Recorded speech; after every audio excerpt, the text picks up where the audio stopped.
La zone militaire numéro 3 de Kaolack, à l'instar de l'ensemble des autres zones militaires du pays et l'ensemble de la communauté nationale, célèbre aujourd'hui 10 novembre la journée nationale des forces armées. C'est une journée que la collectivité nationale a dédiée aux forces armées. Il s'agit donc à l'occasion de célébrer la souveraineté retrouvée, de célébrer également la fierté retrouvée, parce que lorsqu'on doit célébrer les forces armées, ce sont tous ces aspects que l'on doit mettre en avant.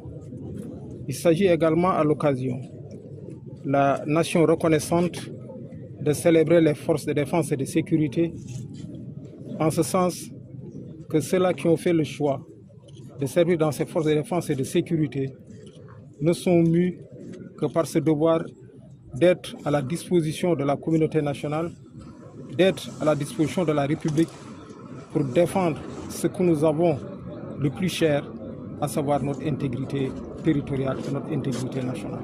Les militaires ou bien la composante des forces de défense et de sécurité n'est pas simplement appelée à faire la guerre. Revenant sur le thème, à savoir les forces de défense et de sécurité, partenaires des Jeux olympiques de la jeunesse de 2026, on peut dire que c'est un thème d'une extrême grande actualité.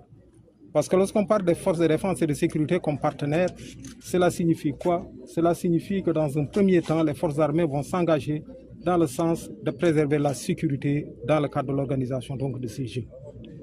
On sait aujourd'hui que ce genre de rencontre exige en fait un niveau sécuritaire extrêmement élevé, et il faut dire que nos forces de défense et de sécurité sont outillées pour faire face véritablement aux défis. Au-delà donc de ces défis sécuritaires, il faut reconnaître une chose, c'est que la pratique du sport, c'est une pratique qui est largement répandue au sein donc des forces de défense et de sécurité. En ce sens, ils ont des connaisseurs, ils ont des techniciens et ils ont également des équipements, autant donc de ressources qui peuvent être mises à la disposition donc de la communauté nationale pour une participation plus qu'honorable de notre pays donc aux Jeux olympiques de la jeunesse. Ce matin, nous avons eu droit à une prise d'armes et à une exposition de matériel pour démontrer comment les forces armées comptent donc participer aux Jeux olympiques de Dakar 2026.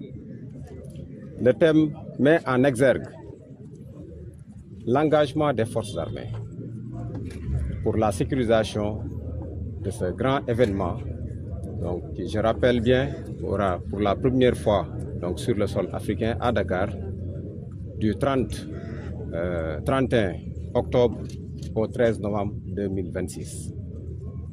Les forces armées tiennent donc à accompagner le succès et la réussite de ces Jeux olympiques qui vont réunir la jeunesse et le sport et seront certainement, comme l'a dit M. le Président de la République, une priorité nationale et une exigence continentale. Donc, par une participation, par une approche participative et inclusive, les armées se tiennent donc à côté de la jeunesse pour faire de ce grand événement une réussite totale.